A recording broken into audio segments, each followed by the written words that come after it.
하게 됐습니다.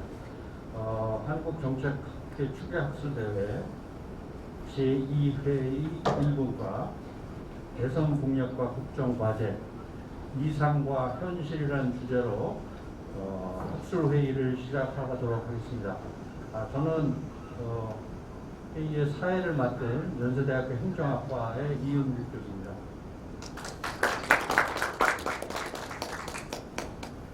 여러분들 반갑습니다. 코로나19가 여러 사회 분야에 있어서 다양한 변화를 초래해 왔습니다. 그 중에 학술회의도 예외는 아니라고 생각이 듭니다. 그래서 학술회의도 그 전에 어떤 새로운 단어가 조합된 단어가 생겨나는데 그게 웨비나라고 할 수 있죠. 그래서 오늘도 웨비나 형식으로 학술회의를 진행하기로 되어 있는데 저희 분과에서는 조금 웨비나와도 대해서 또 변형된 형태로 진행을 하게 될 수밖에 없는 상황입니다. 그래서 발표자, 토론자들은 오프라인으로 만나서 발표와 토론을 하고, 그 다음에 그 전에 여기 플로우에 하시는 참여자분들은 줌을 통해서 참여를 하시게 됐습니다. 그리고 또 플로우에 오늘 행사를 위해서 직접 참여해 주신 분들은 또 플로우에서 참여를 하시면서 질의를 하실 수 있도록 일종의 블렌딩 형식으로 오늘 진행을 하도록 하겠습니다. 저희에게 주어진 시간이 총 100분입니다. 그래서 그 100분을 효율적으로 쓰기 위해서 제 나름대로 시간 좀 안배를 해봤습니다. 그래서 발표는 15분 정도 해줬으면 좋겠습니다. 그래서 조금 15분이 많이 초과된다고 생각되면 제가 여기에서 노티스를 좀 해드리겠습니다. 그리고 그 발표에 대해서 종합 토론자입니다. 지정 토론이 아니라, 그래서 토론자분들께서는 발표자 한 분이 아니라 전체에 대해서 질의나 코멘트를 하실 수 있습니다. 그래서 한 8분 정도, 이것도 역시 제가 시간이 지나면 공지를 하도록 하겠습니다. 그리고 토론자의 질의나 코멘트에 대해서 대답을 할 수 있는 시간을 발표자분들에게 한 5분 정도 드리고요. 그 다음에 남은 시간은 플로우나 줌 참여자 여러분들이 자유롭게 질문을 하시거나 또는 코멘트를 하실 수 있는 이런 시간으로 운영해 볼까 합니다. 자, 그러면 오늘 발표해 주실 세 분, 그 다음에 토론자 세 분을 간략히 소개해 드리겠습니다. 그래서 첫 번째 발표하실 국정과제의 이론적 자리매김과 연구 방법에 관한 소고, 그래서 우리 한국행정연구원의 박준 윤영근 박사님 두 분 선택해 주셨습니다. 정동재 박사님은 사정상 오늘 참석을 못하셨고요. 두 번째 발표는 우리 고려대학교 행정학과 김선혁 교수님, 서울대 산학협력단 교수로 계시는 박장호 교수님, 그 다음에 유성현 박사과정생이 있는데 오늘 대표로 고려대학교 행정학과의 김선혁 교수께서 발표해 주시겠습니다. 그 다음에 마지막으로 문재인 정부의 대선 공약 자치 경찰제의 도입 방안과 변화 과정이라는 제목으로 발표해 주실 동리대학교 법 경찰 행정학부 교수이신 우리 김종술 박사님. 최종술.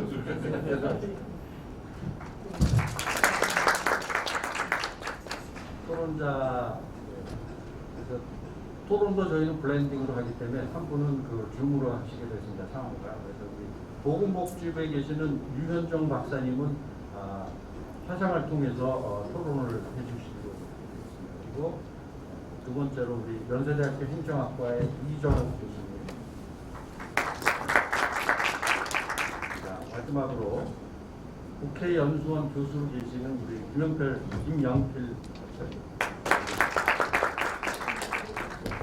그러면 프로그램 순서에 의해서 박준 박사님께서 발표해 주시겠습니다.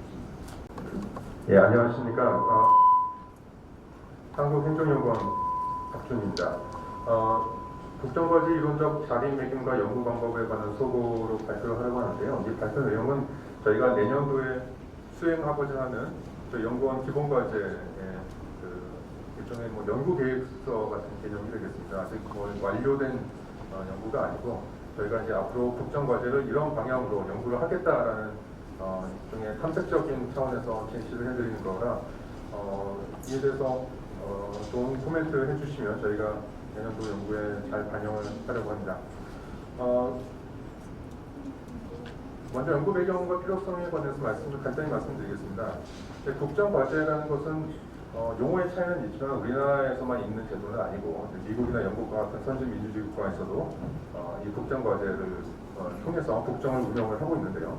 그렇게 하는 이유는 이 국정과제를 일종의 국정 운영의 특대로 삼아서 국정을 수행할 경우에 국정 운영의 성과를 제고할 수 있고 또 민주적인 대응성도 제고할 수 있기 때문이라고 할 수 있습니다. 그런데 이러한 국정과제 형성, 국정과제를 연구하는 다양한 접근 방법이 있을 수 있겠지만 저희는 국정과제의 내용보다는 국정과제가 어떻게 형성이 되는가 그 프로세스가 더 중요하다고 생각을 하고 그 부분에 초점을 맞춰서 연구를 진행하고자 합니다. 다시 말해서 what보다는 how라는 질문에 저희는 대답을 하고자 하는 것인데요. 정부가 이제 교체되는 그 전환기에 이 국정과제 형성이 중요한 이유는 크게 이제 세 가지로 말씀드릴 수 있는데요. 이제 국정의 연속성과 변화를 동시에 모색하기 위해서는 이 인커밍 세력과 아웃고잉 세력이 서로 잘 협력을 해야 된다는 점이고요. 그리고 두 번째로는 이 국정과제 형성 과정은 굉장히 여러 행위자들이 참여를 하면서 복잡하고 예측 가능성이 떨어지지 않습니까? 그래서 그만큼 합리적이고 수기적인 의사결정이 필요한 단계라고 할 수가 있겠고요. 그리고 이 국정과제가 어떻게 형성이 되느냐에 따라서 국정의 장애 요인이 또 될 수도 있습니다. 사회 갈등을 일으키고 또 국정 성과를 저하시키고 그래서 정책 효과의 부작용을 초래하는 등의 문제가 있을 수 있기 때문에 어떻게 이 국정과제가 만들어지는가에 대해서 우리가 잘 고민해 볼 필요가 있다는 것이죠. 이 국정과제가 형성되는 방식은 사실 그 나라의 정치행정 시스템의 산물이라고 할 수가 있습니다. 선거 공약과 연계가 되고 또 관료제에 대해서 정치가 우위를 갖는 등의 그런 공통점들은 있지만은 국정과제가 선정이 되는 그 제도적인 기반 그리고 준비 기간 이런 것들은 국가 간에 큰 차이가 있죠. 한국의 경우에는 대선 후에 구성이 되는 인수위에서 국정과제가 선정되는 그런 가장 큰 특징을 보이고 있는데요. 이 국정과제의 기초가 되는 선거 공약은 비교적 짧은 기간, 단기간에 수립이 되고 그리고 인수위에는 많은 이제 중앙부처 공무원들이 파견이 되어서 국정과제 선정 작업에 참여를 하고 있는 것으로 나타나고 있습니다. 저희 과제에서는 이 한국의 국정과제 형성 방식이 어떤 특징을 갖는가, 그 특이성이 무엇인가를 연구해 보고자 합니다. 해외 사례를 통해서 먼저 미국과 영국 이 두 나라와의 비교를 통해서 우리나라의 국정과제 형성 방식이 어떤 특성을 갖는가를 진단해 보고자 하는데요. 이걸 통해서 공약 선정 과정에 어떤 주체들이 주로 관여를 하는지 그리고 그것이 어떤 준비 기간을 거쳐서 수립이 되는지 이런 것들을 우리가 알아볼 수 있겠고요. 그리고 우리가 대선 후 인수위 단계에서 보통 이제 100대 국정과제라는 그러한 이제 제목으로 이제 선정이 되고 제시가 되는데 이제 이러한 특성 그리고 국정과제가 한번 선정이 되면은 이제 수정하거나 변경하기 어려운 그 비가역성 이러한 것들의 특징들을 우리가 그 원인이 무엇이고 이것이 어떤 결과를 가져다 주는지를 이제 분석해 보고자 하는 것입니다. 이와 관련된 이제 선행 연구들은 많이 나와 있습니다. 이제 크게 두 그룹을 나눴을 때 첫 번째는 인수위에 대한 연구가 있고요.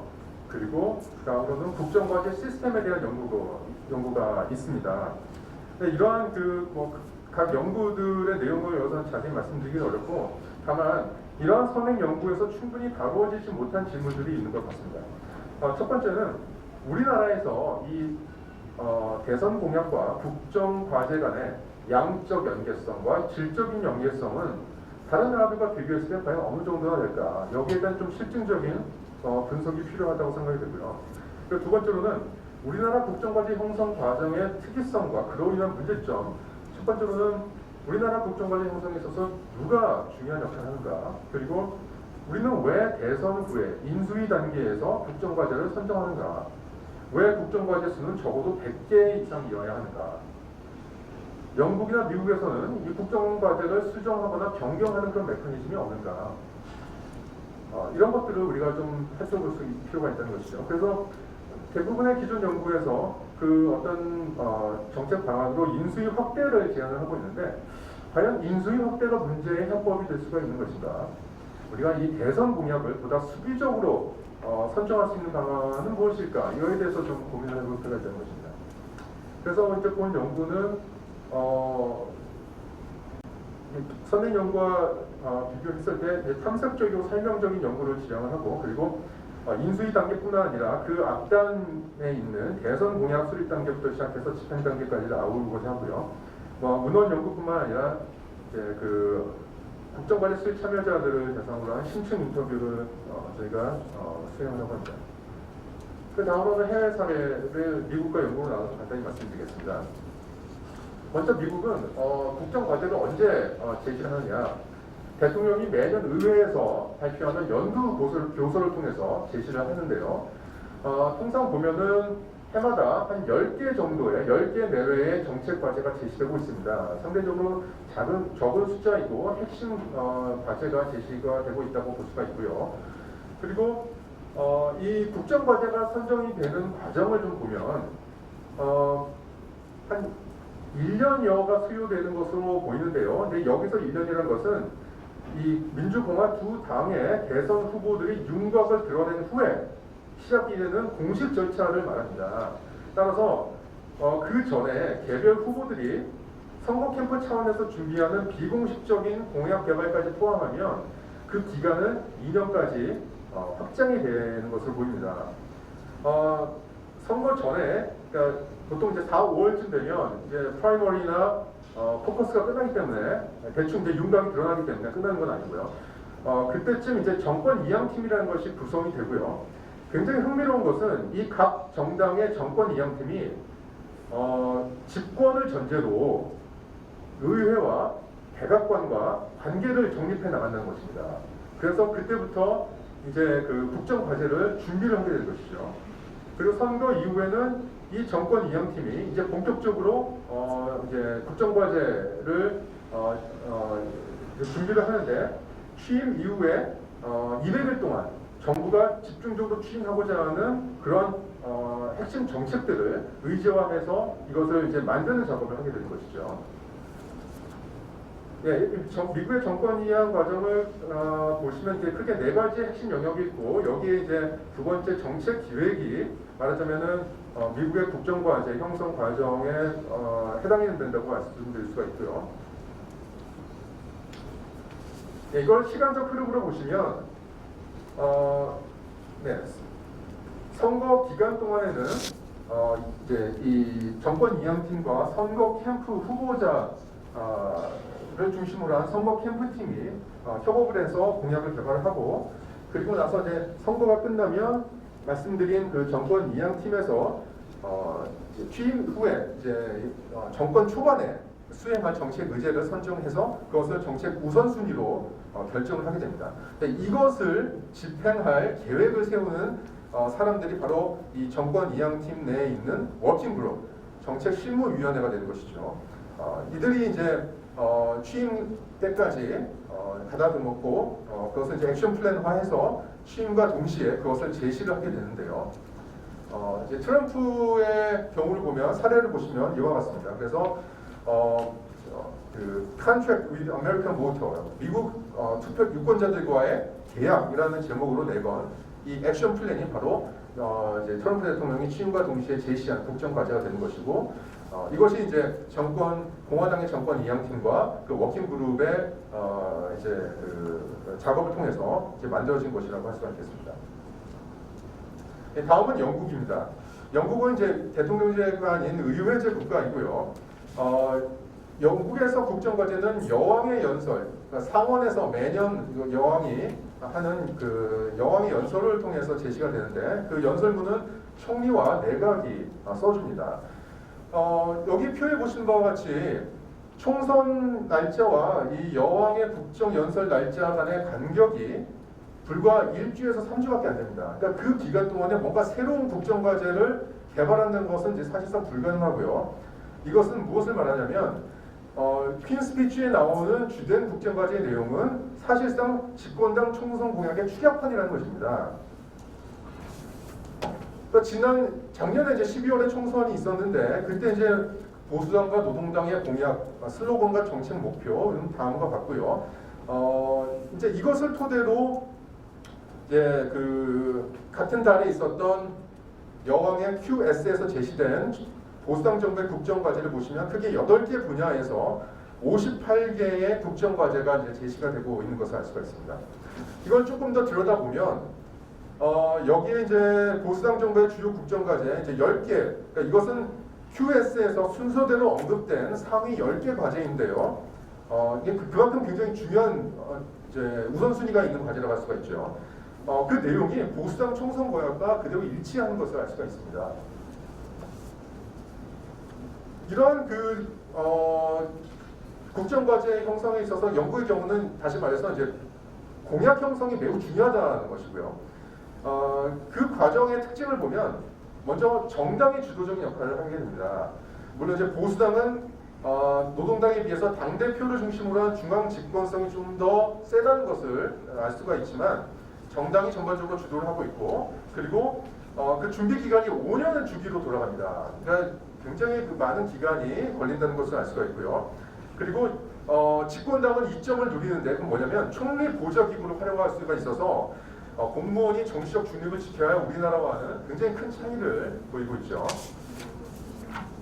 그래서 정당별 공약 선정 절차를 보면 보수당, 노동당 모두 당내 그런 정책 그룹이나 탱크가 먼저 정책 제안을 하고 초안을 작성한 다음에 그것을 이제 당 지도부나 노동당의 경우에는 이 당헌 제5조 회의라는 그런 위원들의 회의에서 투표로 결정을 하게 됩니다.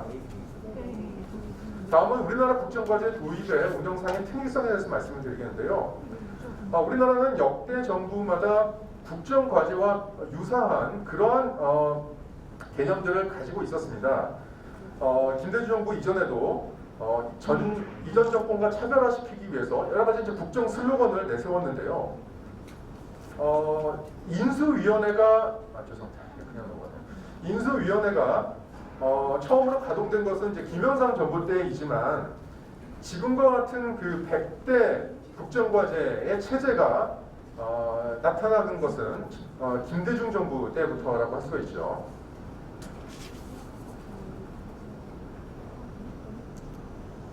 네, 이러한 100대 국정과제 체제가 도입된 배경은 먼저 그 김영삼 정부 말기에 이제 그 IMF 위기와 정치적 변화라는 이 두 가지 이 큰 이제 정치 경제적 변화 속에서 김영삼 정부의 개혁 과제들이 추진되었던 과정들이 너무 지나치게 깜짝쇼에 의존하였다. 그리고 어떤 구체적인 프로그램이 미흡하고 투명성이 부족했다. 한마디로 이제 체계가 부족했다라는 그런 지적들이 많이 나왔었고요. 이제 이러한 문제를 극복하고 뭔가 이제 새로운 정책 운영, 국정 운영 방식을 도모하기 위해서 국정 전반을 아우르는 그러한 프로그램을 마련할 필요성이 제기되었고, 그리고 정책 예측 가능성을 확보하기 위해서 이런 식의 현재와 같은 국정 과제 체제가 도입이 되었다라고 말씀드릴 수 있습니다. 그래서 그 100대 국정 과제 체제의 특징을 보면 먼저 선거 공약과 국정 과제가 분리해서 운영이 되었다는 것이죠. 그래서 선거 공약이 수립이 되면 그걸로 선거를 치르고 나서 당선된 후에 이제 국정 과제를 다시 제시하는 형태로 운영이 되었고, 그리고 그 국정 과제 숫자는 이제 100개, 대부분 100개고 이제 박근혜 정부 때가 140개로 이렇게 였던 것을 알 수 있습니다. 그리고 국정 과제 체계도 목표, 전략, 과제 이러한 그 3단 체계가 확립이 되었던 것을 알 수가 있습니다. 결국 이제 이러한 우리나라의 국정과제 체제의 그 특이성이란 것은 말씀드린 것처럼 이제 김영삼 정부에서 김대중 정부로 넘어가는 그 전환기에 이전 정부의 그런 잘못들을 반복하지 않으려는 고민의 결과였다고 할 수가 있고요. 그리고 이 100개 이상의 과제, 상당히 많은 과제라고 할 수 있지 않겠습니까? 이것을 설정하면서 전 부처에 적어도 하나 이상의 국정과제를 배분하는 그러한 이제 패턴들이 나타나기 시작했다는 것이죠. 그리고 이러한 국정과제를 관리하는 별도의 기구를 설립해서 운영을 하게 된 것입니다. 그리고 또 한 가지 중요한 그 특징이 이제 선거 공약과 대선 공약과 국정과제 간의 관계인데요. 우리나라의 경우에는 선거 공약이 그대로 대선 공약으로 되기보다는 그 가운데서 선택적으로 연계를 시키는 그러한 양상들이 나타나고 있는 것을 알 수가 있습니다. 네, 그래서 저희가 이제 마지막으로 이제 연구 가설이라고 제가 이제 이번 연구를 통해서 저희가 좀 더 깊이 보고자 하는 질문들인데요.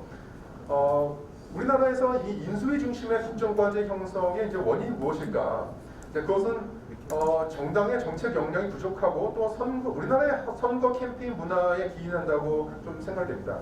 그러니까 정당의 정책 역량이 과거에 이제 부족했기 때문에 관료제의 정책 역량에 의존할 수밖에 없었고, 그것은 선거 이후에 관료들의 인수위 참여로 이제 그 보완이 되었다는 것이죠. 우리나라는 이제 영국처럼 그런 정부의 공무원들을 이렇게 그 공약 형성 단계에서 이제 그 활용할 수는 없었던 것이죠. 그리고 대선 후보가 사실 우리나라는 이제 조기에 가시화되는 것이 상당히 정치 사회적으로는 금기시되어 있습니다. 미국의 경우에는 뭐 선거 이전에 뭐 1년 6개월, 2년 전부터 이미 부상이 돼서 그 사람들이 이제 캠프를 꾸리고 공약을 준비하지만, 우리나라는 그것이 어렵기 때문에 사실 공약을 사전 준비하는 것이 어렵고 또 과정도 불투명하는 그런 특징들이 나타나고 있다.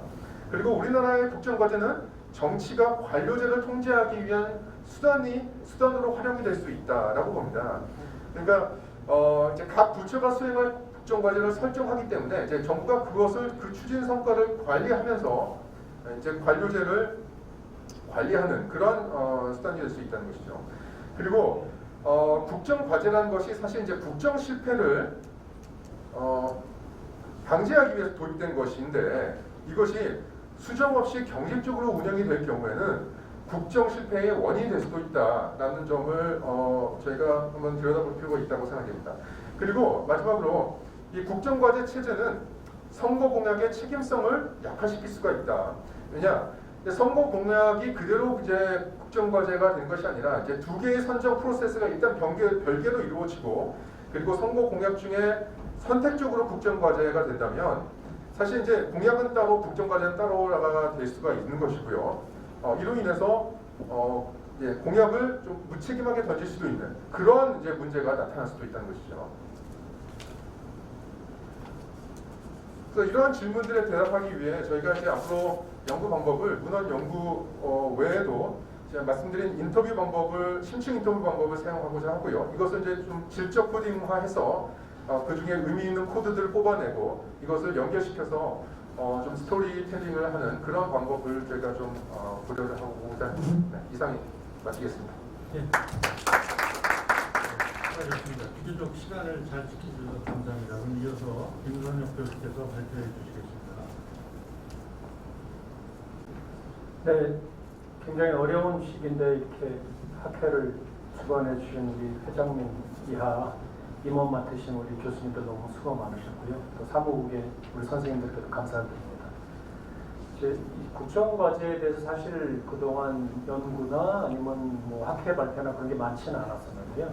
제가 오늘 첫 번째 발표를 들어보니까 굉장히 서로 이 보완되는 부분들이 많고, 또 제가 해야 될 얘기를 미리 또 얘기해 주신 분들도 많고, 또 제가 또 이제 보완해서 말씀드리고 이렇게 그런 부분들이 많이 발견이 돼서 아주 좋은 패널이 될 것 같은 생각이 들고요. 또 후속 연구를 먼저 말씀드리자면 후속 연구들도 굉장히 중요할 것 같은데요. 사실 제가 이제 뒤에도 제 논문하고 관련해서 말씀을 드리겠지만, 이 국정과제가 얼마나 제가 미학적이라는 얘기를 썼었는데, 미학적인 체계는 우리나라 국정과제 시스템처럼 잘 돼 있는 나라가 없는 것 같습니다. 제 개인적인 소견입니다. 근데 그게 지금 중요한 게 아니고, 국정과제가 얼마나 잘 실행이 됐는지, 실행이 되어서 국민의 삶이 나아졌는지 그거를 평가하는 게 사실은 더 중요하잖아요. 근데 아직은 뭐 지금 앞에 발표하신 연구도 그렇고 제 연구도 그렇고 아직은 그까지 나아가지는 못했습니다. 그 부분은 나중에 추후에도 연구가 되어야 될 부분이라고 생각을 하고요. 저도 이제 앞에 그 발표하신 논문과 마찬가지로 이제 국정과제의 그 형성 과정을 설명하고자 하는 겁니다. 앞에 것이 약간 how에 초점이 맞춰졌다면은 저는 이제 why에 관심을 가지고 있고요. 무엇으로 인해서 설명, 아까 발표에서 조금 나온 부분이 있습니다. 미국의 경우에 이 정당의 역할이 중요하다는 부분이 나왔었죠. 근데 그것처럼 어떤 변수들이 도대체 국정과제의 형성에 중요한 영향을 미치는가, 그런 부분을 제가 좀 주안점을 두고서 봤었습니다. 이 논문을 같이 쓴 특별히 이제 여기 제2 저자는 이 국정과제랑 관련해서 현업에 종사하던 관료 출신입니다. 그래서 국조실에서 실제로 그 국정과제를 총괄하는 국장도 맡고 그래서 실제로 경험적으로 여러 가지 도움을 줬습니다. 보시면은요, 국정과제가 여러 가지 이름으로 불립니다. 지금 영어로 제가 논문을 썼기 때문에 이달 말에 이제 출간이 되는데요. 영어로 썼기 때문에 그냥 편의를 위해서 영어로 슬라이드를 작성했습니다. 양해 부탁드립니다. 국정과제가 여러 이름으로 불리는데 우리나라 같이 대통령제 하에서는 예컨대 뭐 프레지던셜 어젠다, 제가 여기서 용어를 썼듯이, 또는 뭐 폴리티컬 어젠다, 아니 파더시 어젠다, 또는 뭐 프레지던스 매니지먼트 어젠다, 그런 여러 가지 말을 쓰고요. 또 이제 의원 내각제 이 국가들에서는 가버먼 어젠다 또는 프라임 미니스터스 어젠다, 뭐 여러 가지 말을 씁니다. 근데 내용은 대동소이하고요. 우리나라와 다른 모든 나라를 상반 대조시켜서 본다면 다른 모든 나라들은 굉장히 플렉서블하게 운영을 하고요. 우리나라는 굉장히 좋게 말해서 체계적으로 운영을 합니다. 그래서 이제 프레지던셜 어젠다 여기 정의해 보시면은 이 강조하고 싶은 부분은 이게 두 가지 측면이 있는 것 같습니다. 하나는 현안에 대해서 그 현 정부의 입장을 이렇게 밝히는 부분이 한 부분이 있고요. 또 하나는 앞으로 뭐 5년이 됐든지 몇 년 임기 동안 대통령이나 그 지도자의 임기 동안 나아갈 방향에 대한 방향성을 제시하는 부분, 두 가지가 다 있는 것 같아요. 그러니까 현재에 대한 입장 표명하고 현재 현안, 정책 현안들에 대한, 또 그 대체적인 현안들하고 관련이 되겠지만 현안들을 포함해서 앞으로 이제 나라의 나아갈 방향에 대해서 밝히는 그 비전 메이킹 부분, 그 두 가지 측면이 정의에 포함된다는 걸 말씀드리고요. 그래서 앞에 조금 설명을 드렸습니다만 이 연구의 범위랑 관련해서는 저희는 김대중 정부부터 봤어요. 김대중, 노무현, 이명박, 박근혜, 그 다음에 문재인 정부. 그래서 4+1이라는 것이 그 뜻이고요. 김영삼 정부를 포함하지 않은 것은 앞에 발표에서 좀 언급이 됐습니다만 국정과제라는 용어 자체가 쓰이질 않았고요. 정책이 없었던 것은 당연히 아닙니다. 정책도 좋은 정책도 많았고 정책이 발표가 됐습니다만 주로 이제 10년사를 통해서 국정과제라는 이름 내지는 국정과제 시스템이라는 이름으로 나온 것은 김대중 정부 때이기 때문에, 그래서 김대중 정부부터는 체계적으로 컴패러블하다고 생각이 돼서 비교를 했고요. 제가 뭐 사실 제가 제 주장의 논지의 가장 핵심적인 부분은 의외로 연속성과 계속성이 두드러진다. 우리나라 국정과제 시스템을 보면은 이게 많이 바뀌었을 것 같은데 내용은 좀 바뀌었죠. 당연히 바뀌었는데 정부의 이념성이나 아니면은 그런 여러 가지 상황에 따라서, 그러나 형식이라든지 하는 측면에서는 상당히 연속성과 계속성이 있고, 더군다나 긍정적인 것은 점진적으로 발전해 왔어요. 이제 차차차차 보완해 오면서 개선해 오면서 더 정교화되고 세련된 방향으로 축적적으로 발전돼 왔다는 점에서 굉장히 뭐 우리나라 다른 정책 분야가 다 그런지는 모르겠으나 이 국정과제 시스템이라고 관련해서는 상당히 축적적으로 정권의 이념적인 성향이나 아니면 정파적인 그 이해관계랑 상관없이 무관하게 축적적인 발전이 이루어진 부분이 있다는 것입니다.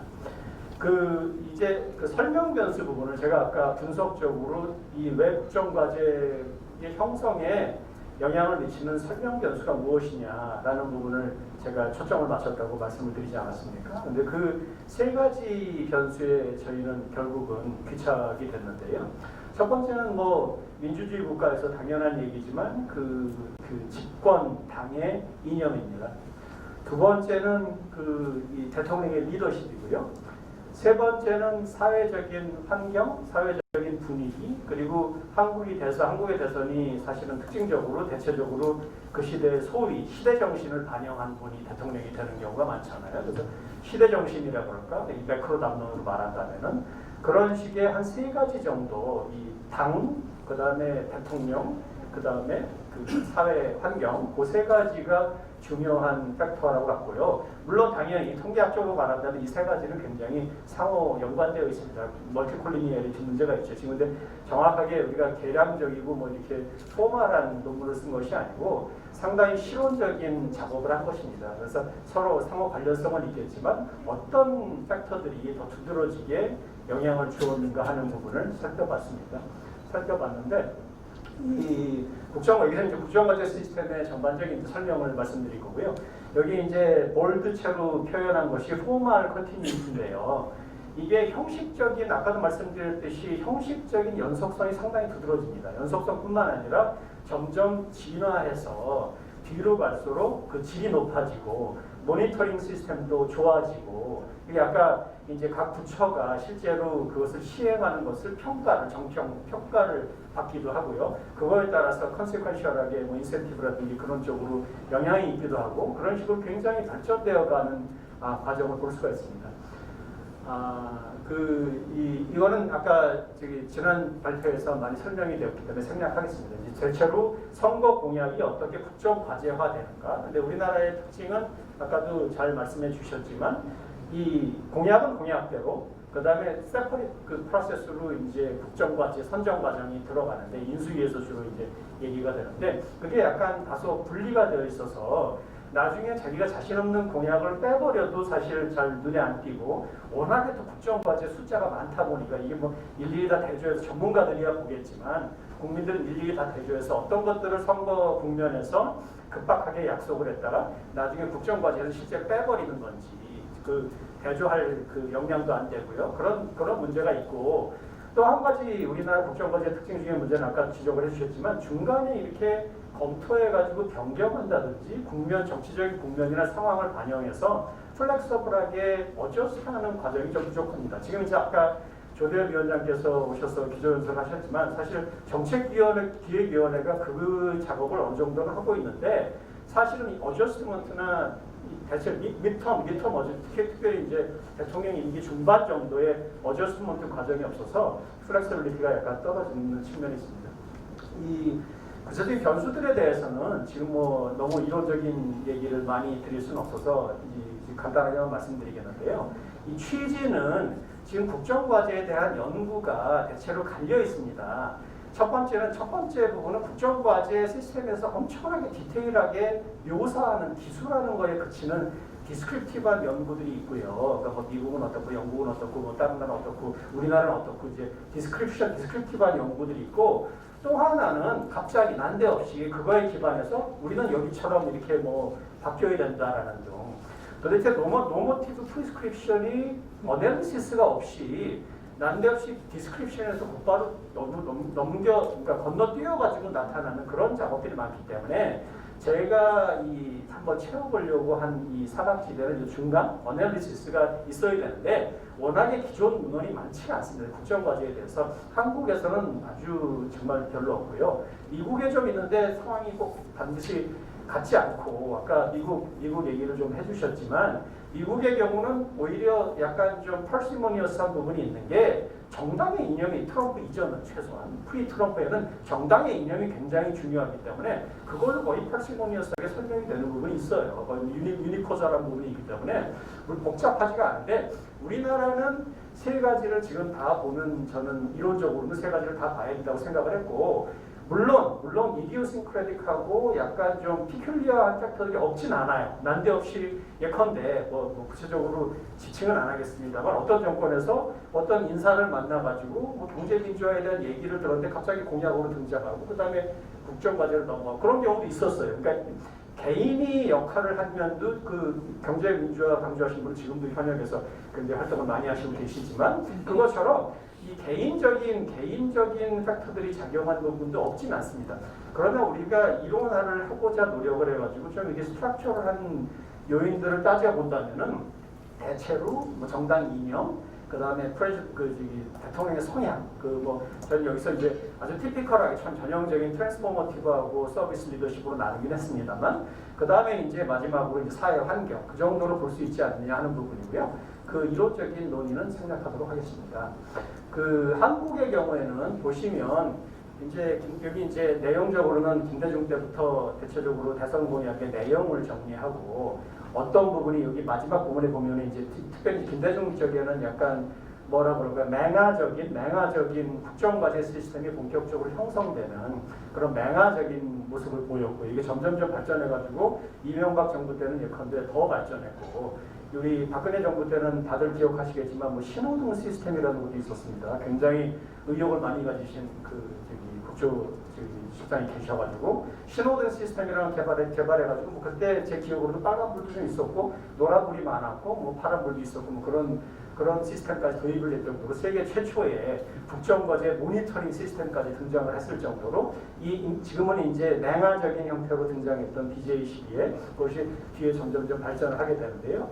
그래서 논문에서는 대체로 우리 시스템이 또 흥미로운 점은 상당히 연역적인 시스템입니다. 연역적인 시스템이라는 것이 뒤에도 말씀드리겠지만 아까 말씀드린 세 가지 요인들 중에서 제가 보기에는 일반적으로 소셜 인바이러먼트의 영향을 가장 많이 받는 것 같습니다. 아까 이게 미국하고 대조를 이전 발제에서 미국하고 대조를 하시면서 미국의 경우는 후보가 일찍이 정해지고 그 다음에 공약도 일찍이 정해진다고 했는데 우리나라에서 후보를 일찍이 정하지 못해서 안 정하는 게 아니고요. 정치적인 이 변화가 너무 무쌍하기 때문에 우리가 이 미리 공약을 지금 정해놔봤자 1년 뒤에는 하나도 밸리드한 것이 거의 없을 정도로 국면이 하도 바뀌기 때문에 그래서 못 정하는 부분들이 많은 것 같아요. 그래서 대체적으로 대선이 일어나는 그 시기에 가장 중요하게 제기되고 대두되는 화두가 뭔지, 그걸 소셜 인바이러먼트로 표현했지만 경제 회복인 건지 또는 민주주의인 건지 아니면 갑자기 또 어떤 우발적인 사고가 나가지고 반미 여름에 잘 기억하시듯이 2002년 여름에는 반미 그 시위가 굉장히 많았습니다. 그래가지고 약간 스탠스 독립적인 외교를 강조를 하는 것인지 그렇게 여러 가지 우발적인 부분들이 있어서 소셜 인바이러먼트가 대체로 중요하다는 것을 강조를 했고요. 그래서 이제 맨 밑에만 보시면 되는데요. 그러니까 김대중 쪽에 구태여 도식적으로 포뮬레이크하게 표현을 한다면은 대체로 소셜 인바이러먼트, 그다음 파티 이디올로지, 프레지던셜 리더십. 물론 그 대통령이 당 출신이기 때문에 당연히 이게 두 개가 밀접하게 관련이 되어 있겠죠. 물론 이 상대적으로 독립성을 가진 대통령도 있을 수 있겠습니다만, 그다음에 노무현 대통령의 경우에는 비교적 이제 당의 역할이 강했고 개인적인 부분보다는 그다음 프레지던셜 리더십, 소셜 인바이러먼트라는 부분이고요. 당시에 물론 외교 안보 정책의 경우에 상당 부분 그 당시의 분위기에 영향을 받은 건 사실입니다만 대체로 당의 의견을 많이 수용하는 절차도 있었다는 부분이고요. 그 다음에 그 이명박 정부의 경우에도 상당히 사회적인 환경이 중요했고 그 다음에 프레지던셜 리더십하고 파티의 이념이 어느 정도 비슷하게 영향을 미쳤다는 부분이고요. 박근혜 정부는 파티 이데올로기하고 그 다음에 사회적인 환경, 그 다음에 프레지던셜 리더십 그런 순서라고 볼 수 있겠습니다. 그 다음 마지막 부분에서는 문재인 정부에 대해서 조금 말씀을 드렸는데요. 이게 우리가 진보 정부건 보수 정부건 무관하게 대체적으로 형식에 있어서 대단히 연속성을 가지고서 발전해 왔다는 부분이고 내용적인 부분은 일반적으로는 이 집권 당이나 또는 사회적인 분위기나 그 당시에 국민의 요구라고 인식되는 그런 부분들, 물론 그것이 언론이라는 프리즘을 통해 가지고 표출되긴 하지만 그런 부분들이 주로 반영이 돼서 공약으로 들어가고요. 공약에서 핵심적으로 들어간 공약이 국정과제에 빠지는 경우는 없습니다. 이게 나머지 좀 부담스러운 건 빠지긴 하지만 아주 핵심적인 공약은 그게 설사 조금 약간 좀 논리적으로 이론적으로 무리가 있더라도 국정과제에 포함이 돼서 나중에 좀 힘든 경우도 있었죠. 제가 이번 정부에서 그런 일이 좀 있었습니다만 예컨대 그런 것처럼 이제 대체로 아주 중요한 그때 당시에 대선 국면에서 제기됐던 문제들은 대선 공약이 국정과제에 포함되는 경우가 많죠. 그래서 결론적으로 말씀드리면은 지금 의외로 이 한국의 경우에 국정과제 시스템은 연속성과 우리가 염려하듯이 다른 모든 분야, 예컨대 외교안보 전략이라든지 그런 부분은 디스컨티뉴이티가 많은데 이 국정과제 시스템은 상당히 안정적이고 그다음 축적적으로 발전이 이루어져 왔다. 그리고 체계는 굉장히 훌륭하다. 그리고 이 모니터링 시스템이나 평가 체계도 훌륭하다. 남은 과제는 이 국정 과제가 실제로 얼마나 시행이 되어서 시행이 된 결과가 어떠한지에 대한 연구가 이루어져야 되고 그 부분을 조금 더 세련화시켜서 국정과제 시스템을 중간에 적절하게 그 퍼포먼스에 따라서 플렉서블하게 변화시킬 수 있는 그런 제도를 고안하는 것이 과제로 남아있다는 점을 말씀드리겠습니다. 감사합니다.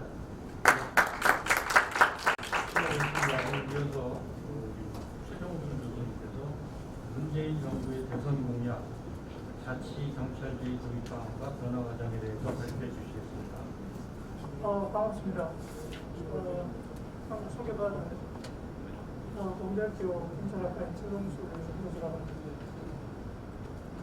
저는 여기 자리에 앉아서 그대로 말씀드리도록 하겠습니다. PPT가 여기 준비가 안 된 관계로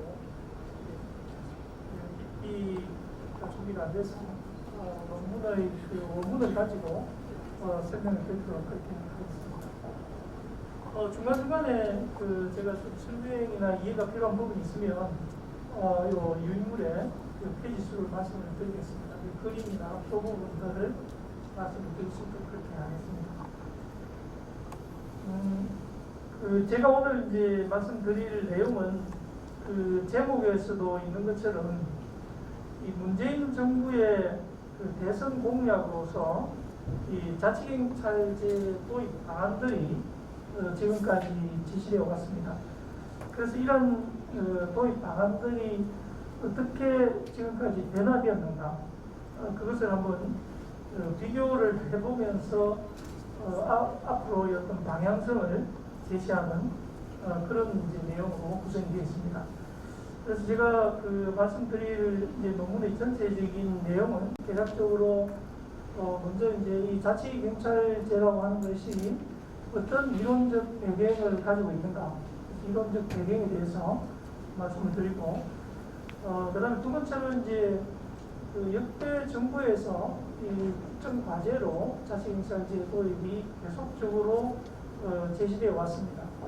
그래서 이 논문의 내용은 없습니다. 본문에 잠깐, 서론에 잠깐 언급을 했습니다만, 이 역대 정부의 자치경찰 제도들이 어떤 것들이 있었고, 어떤 과정을 거쳤는가를 잠시 언급을 해드리면서, 이제 세 번째로는 현재 이 문재인 정부의 자치경찰제 도입 방안들을 3단계로 나누어서 비교 분석을 하도록 하겠습니다. 그리고 향후에 어떤 방향으로 가야 될 것인지 그 방향성에 대해서도 아주 조심스럽게 한번 제안을 해보는 그런 내용으로 구성이 되어 있습니다.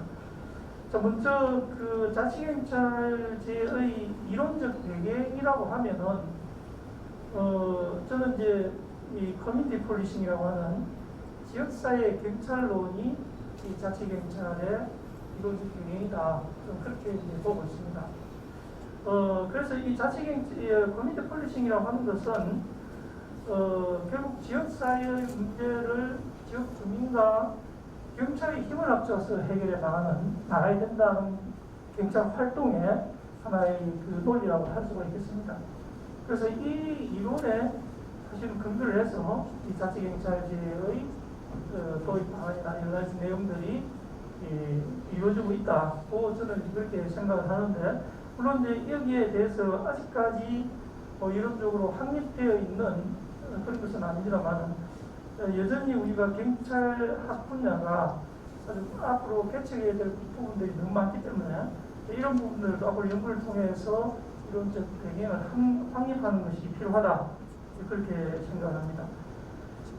그러면 이제 그 두 번째로 제가 역대 정부의 자치경찰제 도입 방안이 어땠는가, 먼저 이제 거슬러 올라가면 김대중 정부에 있어서의 자치경찰제 도입 방안이 사실은 처음으로 법안의 형태로서는 처음으로 제시가 되었습니다.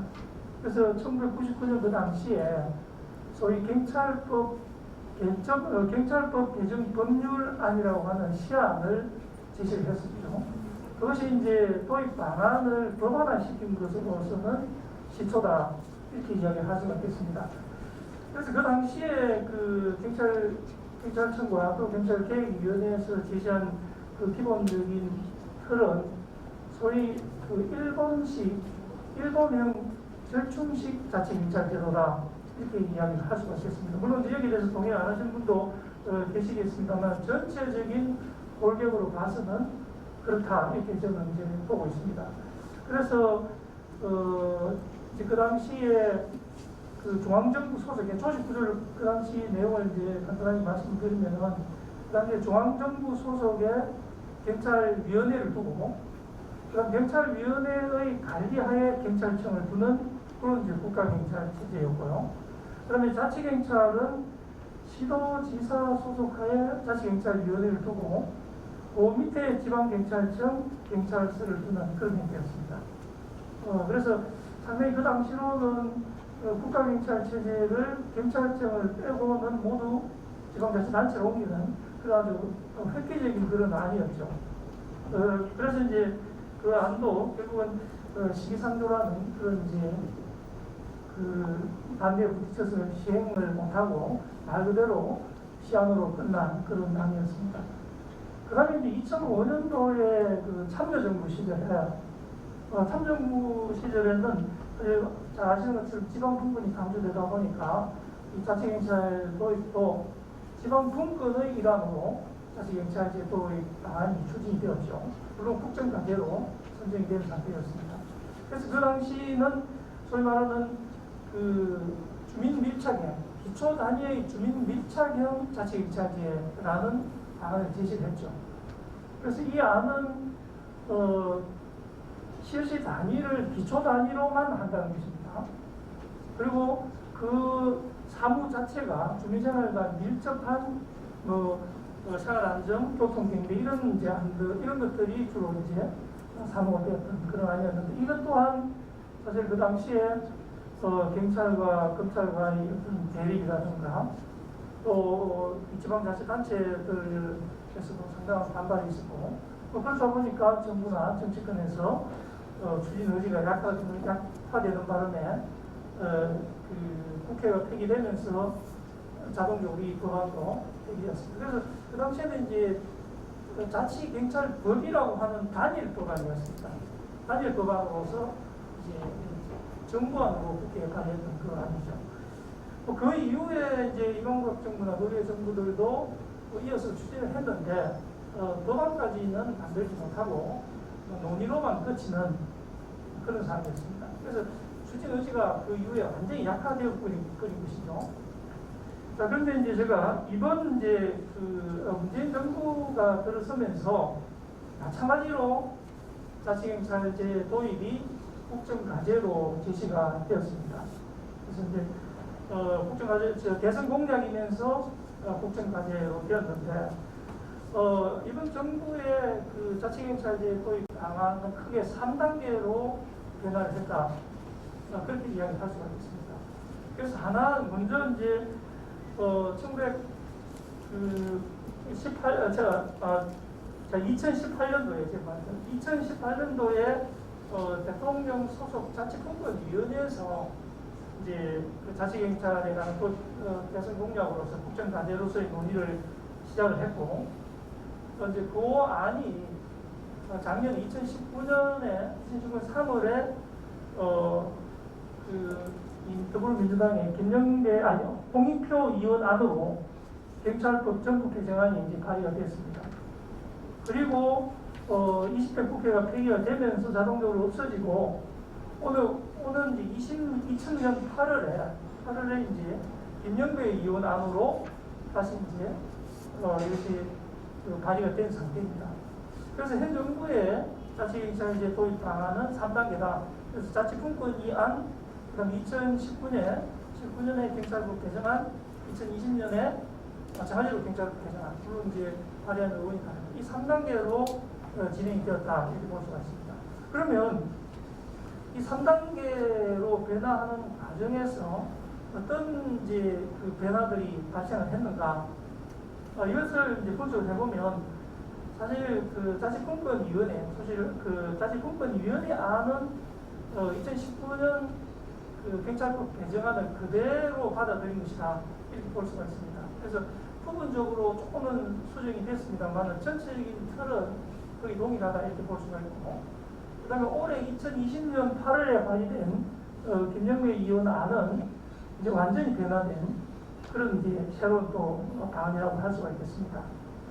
자, 그래서 이제 그 세 가지 안에 대해서 우리가 비교를 제가 그 조직 구조라든가, 그다음에 인사관리라든가, 사무배분이라든가, 또 국가경찰과의 관계라든가 이런 등등을 이제 비교 변수를 가지고 쭉 이렇게 비교를 해봤습니다. 그래서 그 하나씩 그 비교 내용을 가지고 이제 설명하고 있는 것이 뒤쪽에 보면은 페이지에 보면 이제 펴서 제가 설명을 드리고 있는데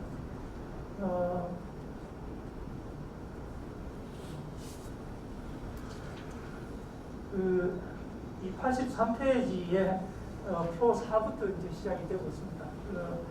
비교하는 그 내용이 83페이지 한번 봐주겠습니다. 그러면 한번 그림 잠깐 보시면 좋겠습니다. 그림이 81페이지에 그림을 잠깐 한번 보시죠. 예, 표가 표입니다.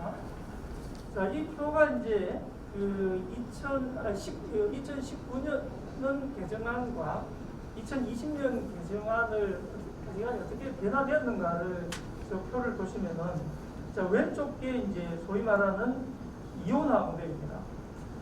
여기서 이제 이온화라고 한다면 국가 경찰 체제를 국가의 전체적인 경찰 체제를 이분을 한다는 것입니다.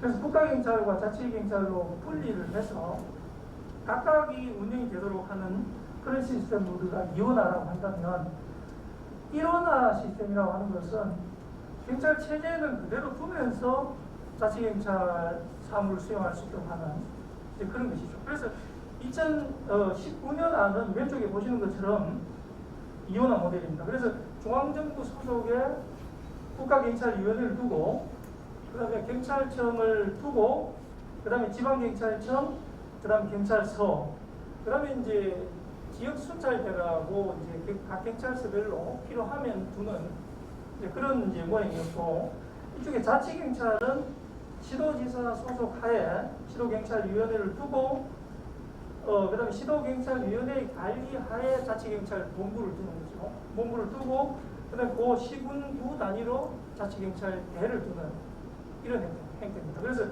왼쪽 국가경찰은 국가경찰 사무를 수행하고, 오른쪽 자치경찰은 자치경찰 사무를 수행하는 그런 이원적인 방식이죠. 실제로 이제 예를 들면은 서울특별시장의 소속하에 서울시 자치경찰위원회를 두고, 그다음 서울시 자치경찰위원회의 관리하에 서울시 자치경찰 본부를 둔다는 거죠. 그리고 그 밑에 예를 들면은 뭐 강남구 자치경찰대 또는 이제 무슨 서초구 자치경찰대 이런 형식으로 이제 자치경찰을 실시한다는 것입니다. 자, 근데 이제 반면에 2020년 8월의 안을 보시면은 일원화 모델이라고 했습니다. 자, 국가경찰 체제는 그대로 두고 있습니다. 그러니까 중앙정부의 국가경찰위원회, 경찰청, 지방경찰청, 경찰서는 그대로 두면서 경찰 사무를 이분한다는 것입니다. 그러니까 국가경찰 사무와 자치경찰 사무를 이분화를 해서 국가경찰 사무는 앞서 말씀드린 대로 국가경찰위원회, 경찰청, 지방경찰청, 경찰서에서 그대로 수행하고, 물론 이제 이 2020년 안에서는 국가수사본부라는 것을 경찰청 소속으로 설치를 했던 거죠. 그래서 이제 사무를 하나 더 만들었습니다. 수사사무라는 거죠. 그래서 이 수사사무에 대해서는 국가수사본부장이 지휘감독한다는 그런 이제 아니죠. 물론 조직은 그대로 이용을 합니다. 자, 반면에 이제 자치경찰 사무는 시도지사 소속하에, 오른쪽에 보시죠. 시도지사 소속하에 시도경찰위원회를 두고 시도경찰위원회의 지휘감독하에 지방경찰청에서 국가경찰관들이 자치경찰 사무를 수행한다는 것입니다. 그리고 마찬가지로 지방경찰청 소속 하에 경찰서에서 국가경찰관들이 자치경찰 사무를 수행한다는 것입니다. 그래서 그래서 이제 이런 조직은 그대로 둔 상태에서 경찰 사무를 국가경찰 사무, 수사 사무, 자치경찰 사무 이렇게 3분을 시키는 거죠. 3분을 시켜서 자치경찰 사무에 대한 지휘감독권은 시도지사 소속하에 자치경찰위원회에서 국가경찰이 자치경찰을 수행할 수 있도록 지휘감독하는 이런 방식이 일원화된 자치경찰 제도다. 그래서 이제 이게 우리가 2019년 경찰법 개정안하고 2020년 경찰법 개정안이 상당히 변화를 겪게 된 거죠.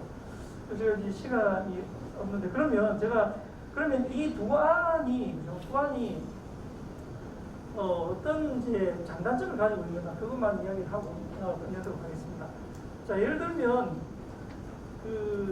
지금 2019년에 이원화 체제에는 자치의 경찰 조직을 이중화시켜야 됩니다. 똑같이 경찰서 단위에 자치경찰을 둬야 되고 지방청 단위에 자치경찰 본부를 둬야 되기 때문에 조직의 이원화의 문제가 있습니다. 반면에 2020년 안은 조직은 일원화되는 거죠. 조직은 일원화된 상태에서 국가경찰관이 자치경찰 사무를 수행됩니다. 그래서 지금 이제 코로나19로 인해 가지고 국가적인 재정이 어렵다고 하는 그런 이제 이유입니다. 그런 이유 때문에 굳이 경찰 조직을 두 개로 만들어서 이중적으로 운영했으면 되겠느냐. 기존의 경찰 체제를 그대로 유지하면서 기존의 국가경찰관이 자치경찰 업무를 수행하도록 하는 것이 현재의 상황에서는 가능하다. 그런 논리가 작용을 했던 것 같습니다.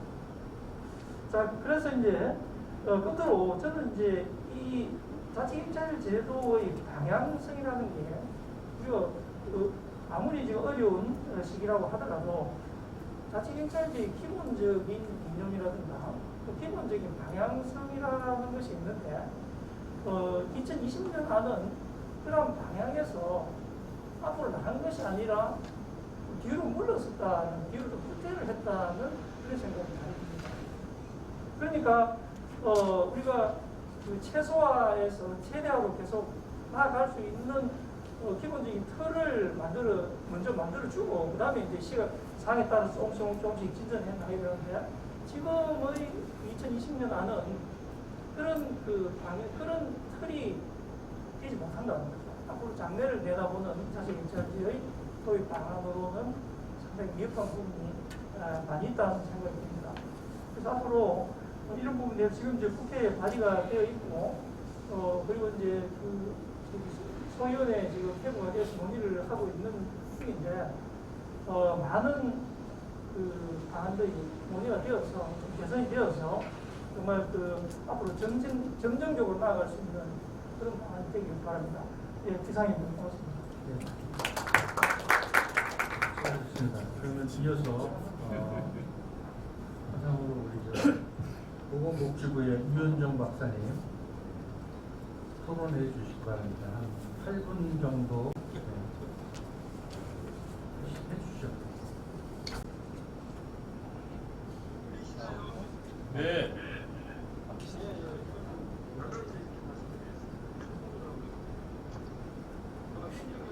발표에 대해서 말씀드리자면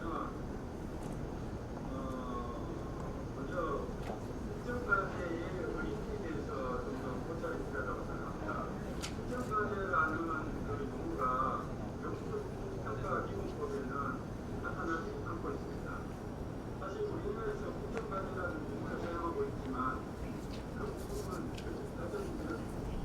대통령의 과제라고 할 수 있고 프레시덴셜 과제다고 가정되는 겁니다. 그래서 그 국정과제는 법적인 효력이 있다라기보다는 정치적 효력이라는 정치적 효력이라고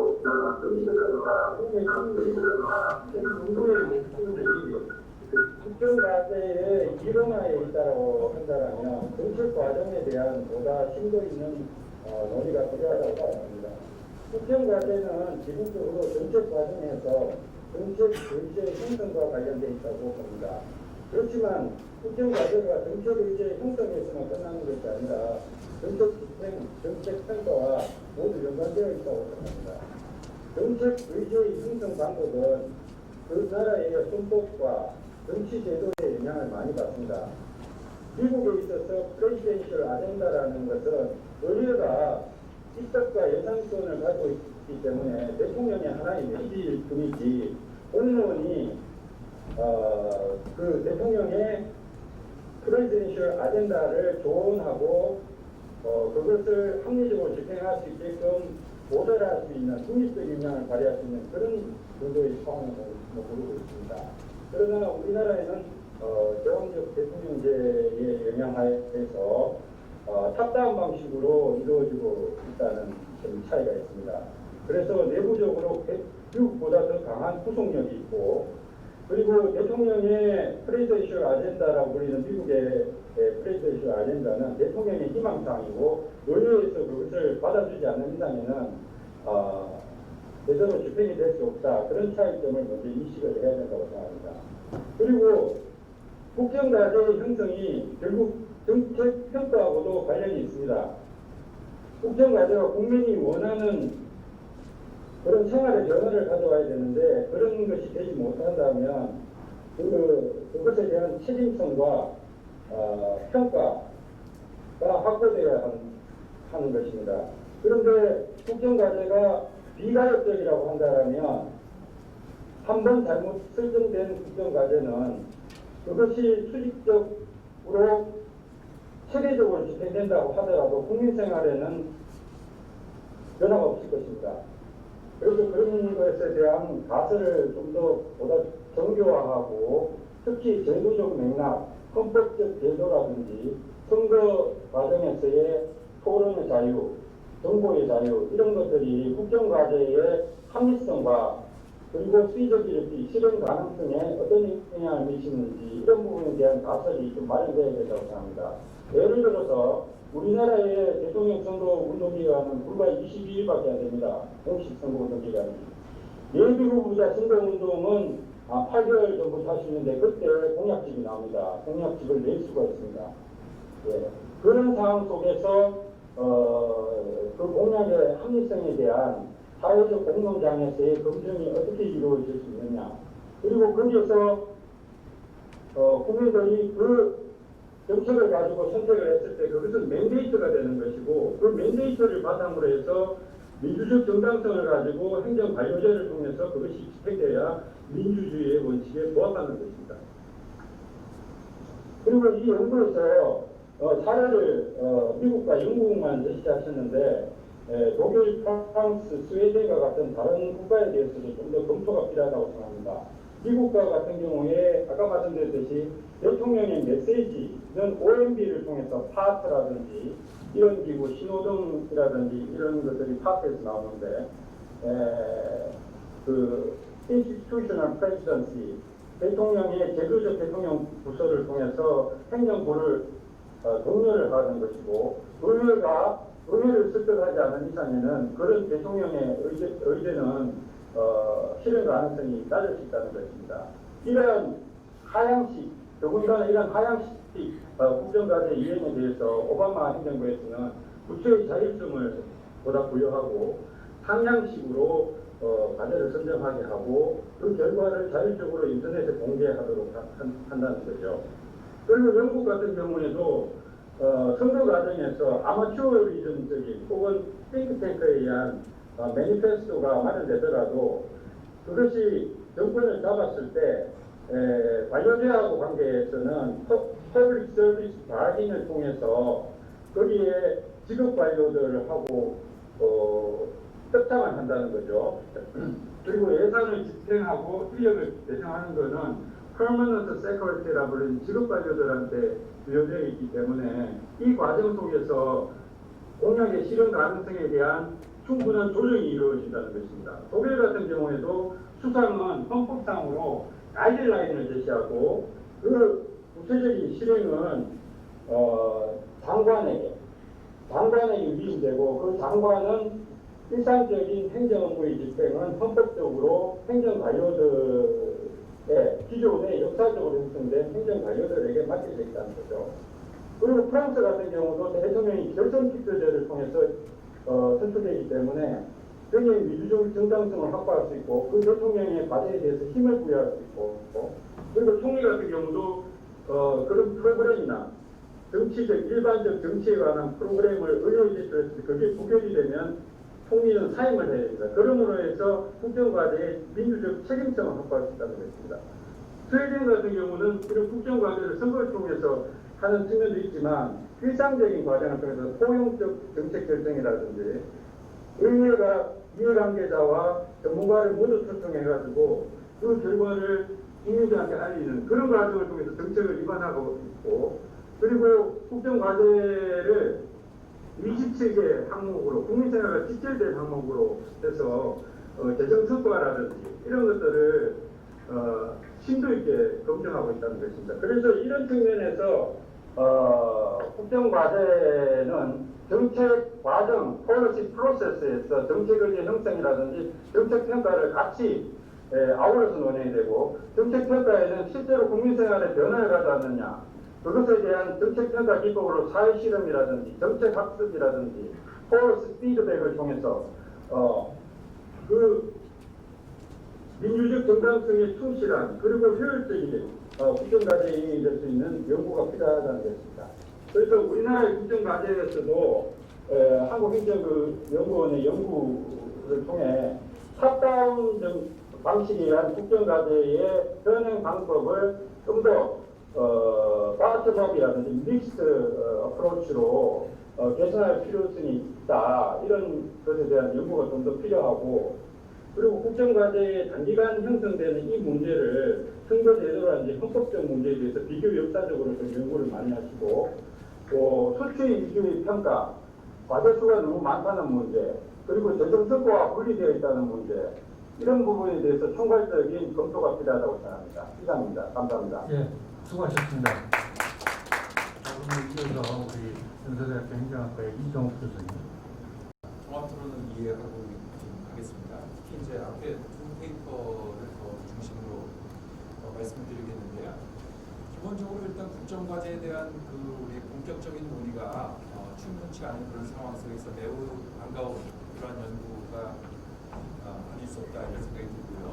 그래서 오늘 사실은 발표된 두 페이퍼가 학문적으로 상당히 중요한 출발점이 되겠다는 그런 생각이 듭니다. 그래서 우리 현실적으로 현실 행정과 정책에 굉장히 큰 영향을 주는 국정과제에 관한 이론화 작업이 굉장히 중요한 시초가 되겠다 이런 평가를 낼 수가 있겠고요. 그리고 그러한 연구 위해서 우리가 더 관심이 있는 국정과제의 성공적 관리에 관한 실천적 함의도 향후 도출이 되지 않을까 하는 그런 기대를 갖고 있습니다. 자, 먼저 학문적 논의와 관련해서 오늘 굉장히 중요한 말씀들을 오늘 발표를 해주셨는데요. 국정과제의 성격에 대해서 우리가 한번 좀 정리를 해야 될 시점이 아닌가 이런 생각이 듭니다. 사실 우리 오늘 세션이 선거 공약과 연동이 되어 있긴 하지만 선거 공약 이상의 의미를 갖는 그러한 국정과제의 어떤 성격을 조금 더 우리가 체계적으로 조망할 필요가 있지 않나 생각이 들고요.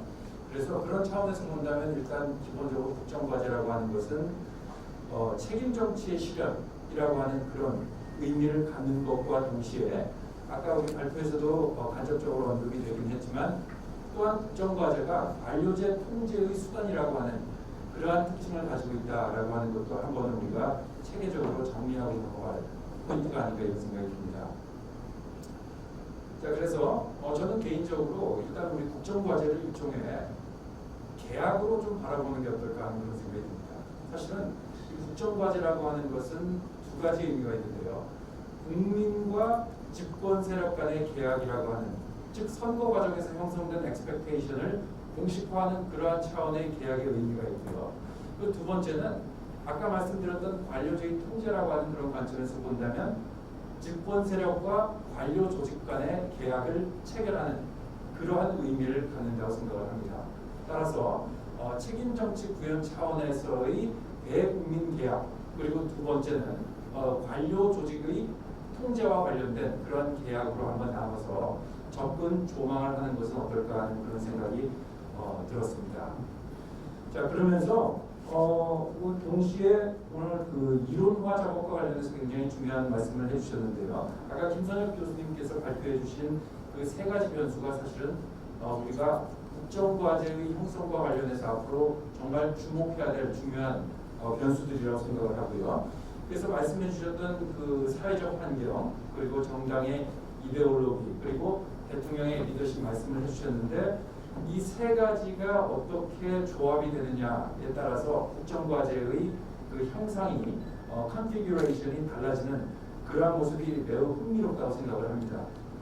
그런데 이제 우리가 여기서 한 걸음 좀 더 나아가서 본격적인 이론화 작업을 하기 위해서는 말씀해 주신 소셜 인바이러먼트를 조금 더 우리가 세분화시키는 그러한 작업, 그리고 역시 프레지던셜 리더십을 역시 또 아까 사실은 우리 본문 페이퍼에는 나와 있지만 말씀해 주시지 않았던 대통령 자신의 어떤 대안이라든지 역량이라든지 뭐 여러 가지 경험 뭐 등등 다양한 아니면 정치적 자산 등등 여러 가지 변수들을 우리가 조금 세분화시켜서 바라본다면 더 다이내믹한 이야기, 국정과제 형성의 스토리를 우리가 더 잘 이해할 수 있지 않을까 하는 그런 생각이 들었습니다.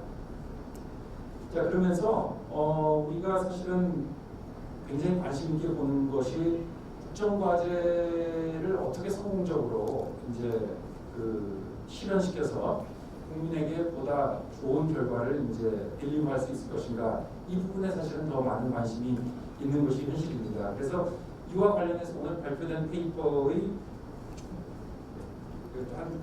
몇 포인트만 좀 말씀을 좀 드린다면요. 먼저 일단 국정과제 수가 너무 과다하다라고 하는 그러한 부분과 관련해서 이 부분이 사실은 우리가 과다하다는 얘기를 많이 했는데 왜 과다해지는가에 대한 원인도 한번은 진단을 해볼 필요가 있는 것 같습니다. 사실은 그것이 제가 아까 처음에 말씀드렸던 계약이라고 하는 관점에서 본다면 국민과의 계약 그 부분보다도 사실은 관료 조직과의 계약, 그 통제와 관련된 그 부분하고 더 관련된 부분이 아닌가 하는 생각이 듭니다. 사실은 관료 조직이 통제가 되고 있긴 하지만 그 신정부가 출범하면서 더 많은 과제를 또 얹기를 바라는 그런 현실적인 또 측면도 있습니다. 그래서 우리가 그 관료 조직과의 관계 속에서 이러한 어떤 국정 과제가 늘어나거나 줄어드는 그런 현상을 좀 체계적으로 바라보면 어떨까 하는 생각이 들고요. 사실은 첫 번째 발표자 팀에서 보여줬던 게 뭐냐면 국정과제 수가 점점 줄어드는 모습은 보여줍니다. 그러니까 100대 국정과제 말고 실천과제가 점점 줄어드는데 여기서 보여준 표를 보게 되면 우리 인수위에 참여한 공무원의 수 또는 퍼센티지가 점점 더 줄어드는 것도 보여줄 수가 있어요. 그래서 그 공무원의 비율과 국정과제의 어떤 숫자 이런 것들 간의 어떤 연동관계를 한번 보는 거 어떨까 하는 생각이 들고요. 아무튼 우리 선진국과 비교를 한다면 그 우선순위 과제 선정 그리고 국정과제 수 자체를 좀 줄이는 그러한 것이 무엇보다 중요하지 않을까 하는 생각이 들고요. 자, 그 다음에 우리가 사실은 국정과제의 경직성에 대해서 제가 좀 더 말씀을 좀 드리고 싶습니다. 사실은 한 번 설정이 되면 절대 바뀌지 않는 국정과제라고 하는 것은 바람직한 전략적 기획의 관점에서 본다면 반드시 극복해야 될 문제라고 생각을 합니다. 사실 어떤 과제도 영원히 타당성을 가질 수는 없습니다. 사실 우리가 정치에서 제일 많이 이야기하는 게 특히 이제 DJ가 했던 말로 가장 유명한 게 정치는 생물이다라는 얘기를 하게 되고요. 정치가 생물인 이유 중에 하나는 뭐냐면 환경이 변화하기 때문에 그렇습니다. 따라서 우리가 급변하는 환경 속에서 개별 국정과제가 여전히 T라고 하는 시점에서 만들어진 그 국정과제의 타당성이 T+1, T+2 시점에서도 여전히 유효할 것인가에 대해서는 항상 의문을 품어야 되는 것이 당연한 자세가 되겠고요.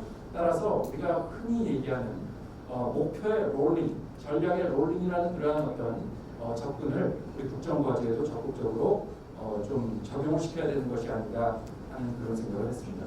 자, 시간 관계상 저는 여기서 마치도록 하겠습니다. 네, 수고하셨습니다. 우리 국회연수원의 김영필 교수님. 네, 반갑습니다. 저는 국회연수원의 김영필이라고 합니다. 제가 정책학회를 한 10여 년 만에 왔는데요. 좋습니다.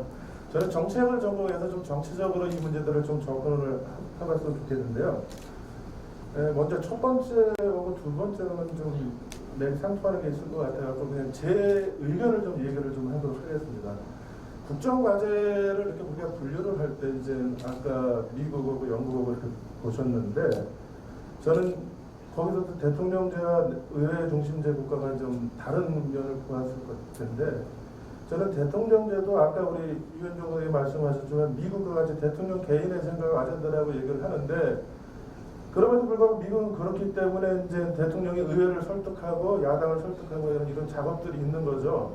그건 이제 미국 전체 특징인데 우리는 그렇지 않습니다. 같은 대통령제임에도 불구하고 미국과 우리는 다르죠. 우리는 정당이나 의회가 대통령, 그러니까 아까 뭐 최양대 대통령 말씀하셨지만 그걸 떠나가지고 어쨌든 그 정당 정치가 청와대 권력에 비해서 상당히 약하다라고 하는 이런 특징이 있는 거죠. 그래서 대통령제도 미국과 같은 특징을 가지고 있는 나라가 있고 우리나라의 특징을 가지고 있는 우리가 이제 그런 다른 점을 좀 비교해봐야 될 것 같고요.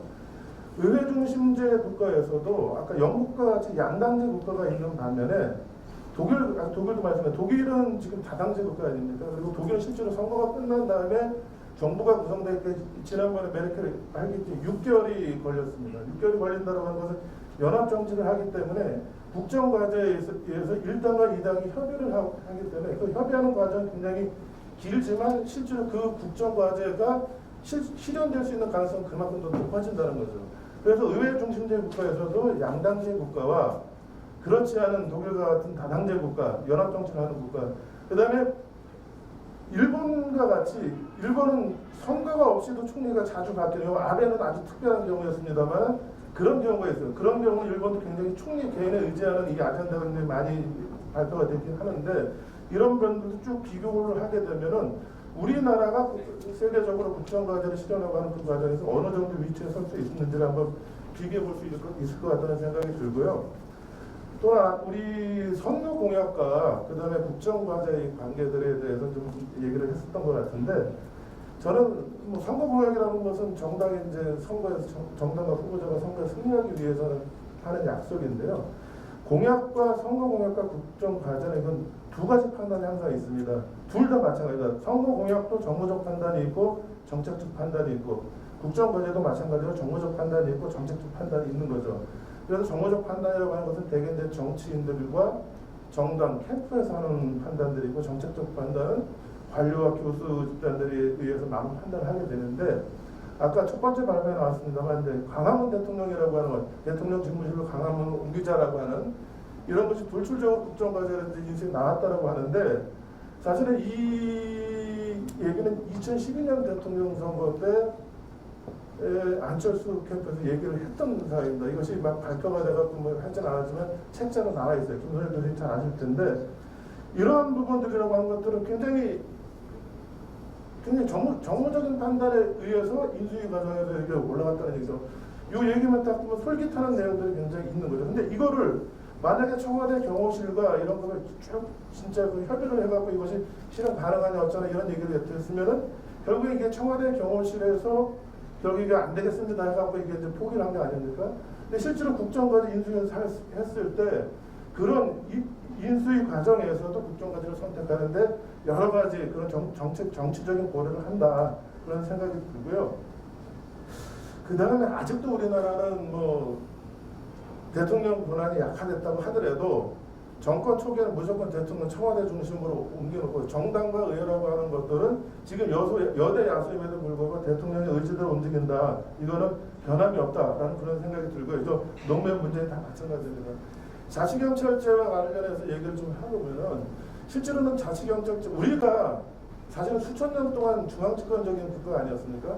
그리고 그런 뿌리가 굉장히 강하게 나타나 있는데 이거를 문재인 대통령이 2018년 헌법 개정안에서 이제 자치분권 국가를 지향한다라고 이렇게 했지만 그거에 대해서 후속 조치가 없이 헌법 개정안은 그냥 폐안이 됐죠. 논의도 안 됐어. 논의 안 되고 뻔히 알고 그냥 제출한 거지만 어쨌든 그렇게 됐죠. 그래서 중앙집권과 지방분권이라고 하는 명확한 것들을 자치경찰제로 만약에 실제로 이런 의지가 강하다라고 한다면은 헌법 개정이라는 큰 우리 국가 시스템을 만들 수 있는 거기에 어느 정도 이 정부가 노력을 했어야 되는데 저는 그런 일이 거의 보이지 않았다. 그래서 실질적으로 자치경찰제라는 것이 김대중 정부도 쭉 왔는데 왜 못했냐? 이유가 있는 거죠.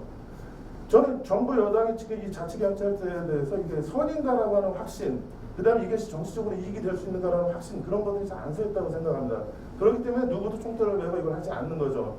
20대 국회에서 홍표 의원인데 왜 21대는 그럼 김영배 의원이 하냐? 라고 하면 정부 여당의 의지가 별로 없다라는 얘기입니다. 그리고 지금 벌써 2020년이 됐고 내년 1년 남고 이제 3월 달에 대통령 선거인데 시기적으로 정권 후반기가 됐기 때문에 이 자치경찰제는 적절한 시기가 아니다. 그래서 실질적으로 유감스럽게도 정부 여당이 이걸 가지고 이제 정치적으로 어떻게 활용할 것인가는 고민할 수 있겠지만 실제로 이거를 막 실현하고 하는 그런 의지는 별로 안 보인다. 대통령 선거로 가깝게 남았기 때문에 이런 생각이 듭니다. 마치겠습니다. 수고하셨습니다. 자, 지금 세 분 토론자들이 하신 말씀에 대해서 우리 세 분 발표자들께서 또 하실 말씀이 있으시면 안 해주시면 더 좋고요.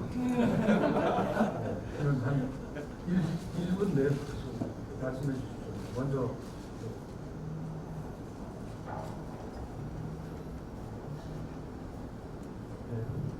박정사님께서 다른 일정으로 나와셔서 제가 올라왔습니다. 저희 말씀해주신 모든 의견에 대해서 저희도 사실은 과제를 처음 시작하면서 되게 고민을 많이 했던 부분이고요. 저희가 제목을 굉장히 거창하게 뭐 이론적 자리매김과 연구 광고에 관한 쇼부라고 붙였는데 사실은 이거는 저희가 내년에 기본과제를 마무리하고 저희가 거두고 싶은 하나의 희망사항의 표현이라고 할 수 있습니다. 저희가 이런 내년 기본과제를 통해서 이 부분을 어떻게 하든지 설명을 해보고 싶은 과제였고 지금 저희 아이디어를 모아가는 과정에서 조언을 좀 구하기 위해서 사실은 함께 나온 측면이 있습니다. 오늘 말씀 너무 감사드리고 특히 김선혁 교수님 그 연구에서도 제가 굉장히 많은 시사점을 얻을 수 있어서 성과가 굉장히 좋은 것 같습니다. 저희 과제 잘 수행해서 내년에도 계속 조언을 많이 구하도록 하겠습니다. 감사합니다.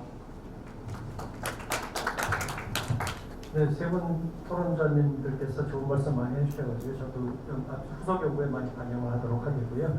한 가지만 말씀드리면 이제 관료 통제 그거랑 관련해서 하나 정도 코멘트를 할 것이 있는데 이게 실질적으로 이제 우리 아까 말씀드렸듯이 상당히 아름다운 우리나라의 그 국정과제 시스템 그 뒷면을 들여다보면은 실질적으로는 선거 과정에서 주로 이제 학자분들하고 그 다음에 이제 선거 공학자들, 그러니까 국면을 정세를 읽는 그런 분들이 해가지고 공약을 대충 만들잖아요. 만들고서 실제로 이제 국정과제화되는 과정에서는 그 이제 뭐 관료 통제적인 목표를 많이 가지고서 국정과제화하는 부분도 없지는 않은데 동시에 관료들의 그 반응도 좀 살펴볼 필요가 있는 것 같아요. 가지가지 기제가 있습니다. 그래서 이 국정과제에서 통제 중심적으로 하려고 하더라도 그거를 아퍼레셔널라이즈하는 과정에서는 굉장히 마이크로한 것으로 아퍼레셔널라이즈를 해서 완수, 미완, 진행 중 그렇게 갈 수 있도록 만들기 때문에 실제적으로 본래 공약이나 국정과제가 가졌던 취지하고는 상당히 다른 방향으로 아퍼레셔널라이즈 되는 경우가 많아서 그 사실은 어떻게 변형이 되어가는 과정이 있는지 그걸 좀 볼 필요가 있고요. 마지막으로 말씀드리고 싶은 거는 이제 지금 우리가 국정과제 이제 정부 정책평가할 적에 정부 평가할 적에 대체로 국정과제를 관련해서는 이제 자체평가든지 아니면 외부평가라고 해서 있긴 하는데 이 국민들의 의견이라고 할까요? 피드백이 별로 들어갈 수 있는 부분이 많지 않은 것 같습니다. 전문가 평가가 있는데 국민들도 그 국정과제의 성과, 이 성패 여부에 따라서 여부에 대해서 어떻게 생각하는 건지 그런 부분이 좀 더 많이 포함돼서 국민들의 평가가 좀 많이 포함되어 되지 않나 그런 생각이 듭니다. 예, 좀 간단하게 말씀을 드리겠습니다. 이 자치경찰제에 대한 그 말씀이 짧게 이렇게 한 분께서 말씀하셔서 너무 감사하기도 합니다. 말씀하신 대로 그 자치경찰제 도입 방안을 말씀하신 그런 방식으로 접근을 한다면 사실은 어렵습니다. 어려울 수밖에 없는 것이죠. 그래서 저는 이제 자치경찰을 접근하는 방식에 있어서 근본적인 변화를 가져와야 된다라고 생각하는데 그 변화의 방향이 결국은 자치경찰제를 도입했을 때 시민에게 어떤 이익을 줄 수 있는가, 시민에게 어떤 편익을 줄 수 있는가라는 방향으로 자치경찰제의 어떤 도입 방안에 대한 접근을 해야 된다. 이것이 아까 말씀하신 정치적 이익이나 이것이 그런 정책 활용이나 이런 방식으로 도입하는 한 우리나라에서 자기경제를 도입이 상당히 어려울 것이다 라는 그런 생각을 가집니다. 예, 이상입니다. 예. 수고하셨습니다. 이제 저희한테 남겨진 시간이 7분 정도 되는데요. 이 국정과제의 라이프 사이클이라는 게 우리가 일반적으로 배운 정책 과정의 사이클하고도 그대로 적용이 가능한 것 같습니다. 국정과제가 형성되고 결정되고 집행되고 평가되고 그다음에 피드백되는 과정에서 근데 오늘 이 국정과제 평가를 담당하는 국조실 정보무평가위원회 위원장님이 지금 플로우에 참석을 해주셔서 그 위원장님으로부터 오늘 관련된 발표와 토론하고 관련돼서 또는 그 위의 사항에 대해서 좀 코멘트를 잠깐 받으면 굉장히 유익할 거라고 생각해서 저 위원장님께 좀 청을 드리겠습니다. 마이크를 좀. 좋은 발표와 토론해 주셔서 감사드리고요. 사실 제가 전공평가위원회 위원장 맡고 있는데 주된 일이 국정과제 평가, 점검 평가하는 일이에요. 좀 아쉬웠던 것이 이제 국정과제나 전공평가에 관한 논문이 없어서 굉장히 아쉬웠는데 오늘 좋은 기회가 된 것 같고요. 질문이 아니고 제가 코멘트 좀 하면 왜 인수위원회 쪽에 이제 공무원들이 오느냐라고 하는 두 가지 측면이 있는 것 같아요. 딱 부처가 와야 피지빌리티가 있는 과제를 실행할 수 있다는 거 하나가 있고 또 한 가지는 부처 입장에서 보면 국정과제가 없는 부처는 그냥 죽은 부처의 원년내네. 그러니까 어떻게든지 이제 과제를 넣으려고 하다 보니까 좀 많아지는 거고요. 점검평가 쪽으로 가게 되면 사실상 뭐 상위의 전략이나 과제는 큰 의미가 없고 실제 평가되는 단위가 실천과제. 그러니까 실천과제 측면에서 이제 이렇게 평가가 이루어지기 때문에 전체적인 모습을 볼 수가 없는 겁니다. 그래서 제가 그걸 좀 구체적인 노력을 많이 하고 있고요. 아까 수정 요구가 왜 안 되느냐도 참 중요한 건데 수정 요구는 두 가지 측면에서 수정 요구가 많습니다. 하나는 바텀업, 그래서 과학대가 안 되는데 왜 자꾸 이거 없애자 이런 요구가 있고 또 한편은 위에서 이제 지금 코로나 상황이 바뀌었는데 왜 가느냐 이런 것이 있는데 짧게 말씀드리면 뭐 전략이나 과제까지는 안 바꿔도 세부 실천 과제를 많이 바꿔서 수행하고 있는 것이 현실이다 이런 말씀 드리고 그 다음에 제가 이제 가장 아쉽게 생각하는 것은 이제 이 정보가 공개가 잘 안 되기 때문에 연구를 못 하기 때문에 정보 공개를 하라고 끊임없이 얘기를 하는데 이게 이제 뭐 두세 가지 이유 때문에 이제 안 하려고 하는데 이제 하긴 할 겁니다. 하나는 뭐 국회의 공격을 받는다는 거고 또 한 가지는 이제 좀 안 된 얘기지만 자신이 별로 없어요, 사실. 그래서 이제 그런 것들이 있는데, 그래서 저는 이제 이게 이 국정 과제 평가가 조금 더 과학적으로 평가가지고 결과가 나와서 이게 증거로 활용되면 좋다고 생각하기 때문에 그걸 담당할 그러한 기관이 있어야 되겠다 싶어서 지금 내년에 아마 조그맣게 출범합니다. 행정연구원에 정책평가, 정보평가 지원센터 그래서 여기서 좀 지표도 좀 이렇게 좀 가다듬고 자료를 좀 축적하고 이런 것들을 해나가서 김석 교수님께서 너무 이렇게 국정과제 점검표가 있으면 좋다고 생각하는 저는 불만이 많아서 이런 것들을 좀 더 이렇게 보완해서 좀 이렇게 발전시켰으면 좋겠다는 생각을 합니다. 그렇게 말씀드렸습니다. 다음 세션이 있는 관계로 여기서